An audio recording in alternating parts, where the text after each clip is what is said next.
So if you've been following this channel, you'll know that I'm a professional technical grant writer, and I've been doing this for about over 10 years. And one of the questions I get all the time is, how did you even get into technical grant writing? So I figured it's time to answer that question for you guys as well. So in this video, I'm gonna share my story of how I got started into technical grant writing for early stage startups and why I started my firm. If you stick around until the follow-up video, I'm gonna share how you can get started in this career path, along with the pros and cons of being a technical SBIR grant writer. So make sure to like this video and to subscribe to this channel so you won't miss out on that video. Hey guys, welcome back to the channel. I'm Stacy Chin from KeepYourEquity.co, and our mission is to help science and tech startups, along with other businesses, secure non-dilutive grant funding. We particularly help our clients get funding from federal programs called the SBIR and the STTR. So if you're interested in learning more about these programs, I'll leave a link in the description to another video below. We also consult public and private companies in healthcare, tech, energy, environment, military, as well as NGOs to help them secure grant funding so that they can support projects that will make a huge impact to solve some of today's biggest global problems. All right, so I have to admit, it wasn't my dream to become a technical grant writer. In fact, I actually really hated writing during my school days, which is why I usually lean towards the sciences. But as it turns out, the joke was on me, because as I progressed in the sciences throughout college and grad school, I actually ended up writing a lot. So when I completed my doctorate in Boston, I was very fortunate to work under an advisor who wrote grants like crazy. And he also emphasized the importance of teaching his grad students how to write really strong research grants, like those for the National Science Foundations and RO1s for the National Institutes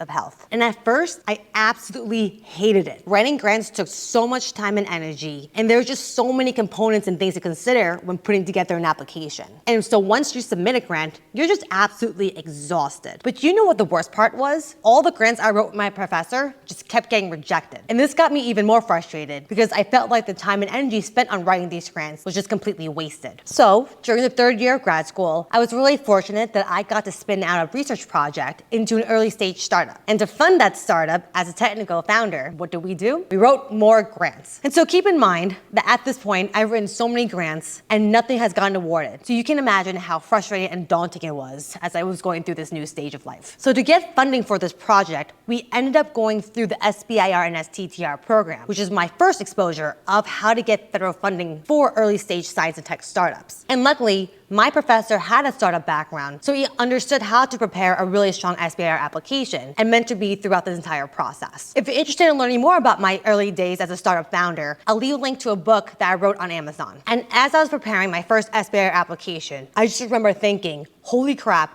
these applications are so freaking long. This is just absolutely horrible. And as with anything, doing something for the first time is very challenging. So as time went on, we kept submitting more and more grants, and I started to understand the process and putting a structure in place along with our systems to make this much easier. So as time went on, I slowly started to improve my craft of writing SBIR and STTR applications, and we started seeing the fruits of our labor. So as the months went by and we continued progressing in our startup, I started learning more about startup and business and commercialization. We eventually started writing stronger and stronger SBIR applications to a point where me and my team were able to secure over $1.5 million of non-dilutive funding. And the funding that we secured were from phase 1 and phase 2 SBIR programs for the NIH, along with other state and local grant opportunities. And this grant funding was such a great game changer for our early stage startup, because not only did these funds help us to pursue more R&D efforts to overcome our early technical hurdles, but this also gave us the credibility, the competitive advantage, and the validation that there is a problem that we're trying to solve, and that other big organizations actually backed our idea and agreed that we have a great solution to solve that big need. And so that validation, along with the grant funding, really helped us to secure other additional partnerships, board members, and new talent that helped us to support our go-to-market goals. And although $1.5 million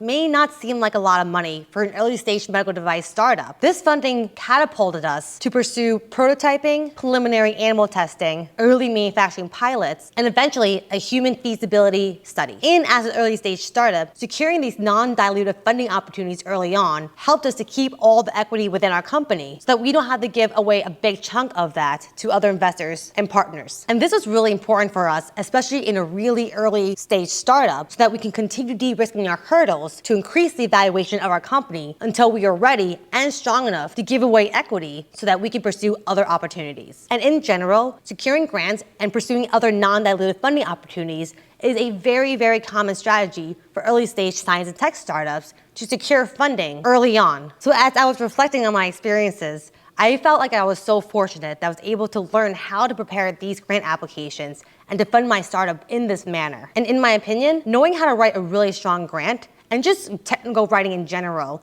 is such a great important skill for any research scientist to have. Because not only does the skill of grant writing help you to learn how to write really strong research grant applications, but this also helps you to understand how to communicate really complex ideas to different audiences. It also teaches you how to storytell, how to handle rejection, how to become a really good writer, and most importantly, how to fundraise and to get funding to support research and development efforts by convincing reviewers that they should invest in your idea. So as a PSA to all the scientists and engineers out there, I would recommend to learn how to write grants if you have the opportunity, because that will open up so many different career opportunities for you down the road. And then after writing dozens of grants for my own startup and through my training in academia, I ended up seeing the fruits of my labor and I actually realized, okay, this grant writing process really isn't so bad. In fact, I kind of like it. And before I even went to grad school, I've always been curious about the startup world. And I've always wanted to learn, how do you translate research ideas into commercial products? And so being an SBI grant writer is a great way to intersect all those areas if you enjoy grant writing, business and startup, scientific research, and working with new innovations. And for me, as an SBI awardee and PI for those opportunities, I have a great appreciation for the SBIR program and all it has done for me and my startup, along with my own personal and professional growth. So during my days as a startup founder, throughout the years, I would attend dozens of networking events with other science and tech founders, also developing new innovations. And many of these founders were also looking for funding opportunities to fund their research and their startup. Many founders have learned that investors are actually really hesitant to invest in early stage companies, especially in the science and tech sector, and want them to further their progressions and de-risk their technical hurdles before they come on board. But to do so, you're going to need money. And in these situations, pursuing non-dilutive federal grant funding is a great way to go about that. However, I've learned that several of these founders were super interested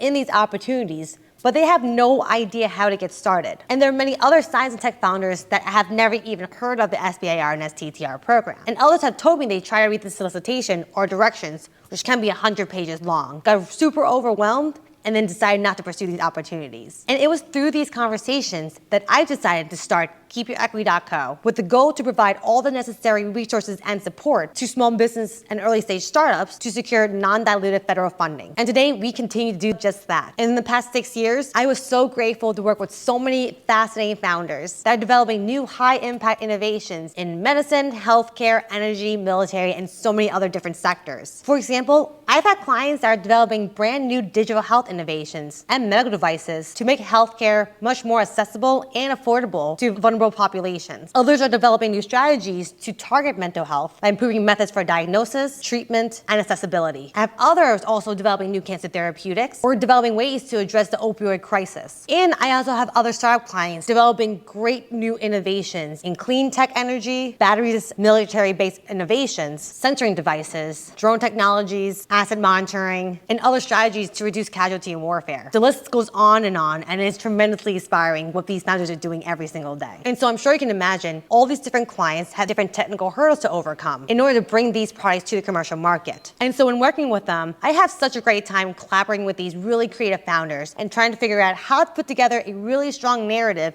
within a grant application to convince reviewers and federal agencies that they should invest and fund their innovative ideas. And at the time of this video, we've helped clients secure over $10 million of non-dilutive funding across a variety of different sectors. And we are so excited to see what other startups are going to come our way, along with their innovative ideas to solve some of today's biggest global problems. So thank you so much for watching until the end of this video. If you haven't done so, please like this video and subscribe to this channel. It truly does help us out a lot. I hope you found my story interesting. And If you have any questions on my journey or anything about the grant writing process, feel free to leave a question in the comment section below. And if you want to learn more about the pros and cons of being a professional grant writer, stick around until the next follow-up video where I go over the pros and cons of being a professional technical grant writer, particularly for early stage startups in science and technology. And as always, don't forget to check out our website at keepyourEquity.co, where you find lots more advice, templates, resources on how you can secure non-dilutive funding throughout your fundraising journey. Thank you so much, and I'll see you in the video very soon.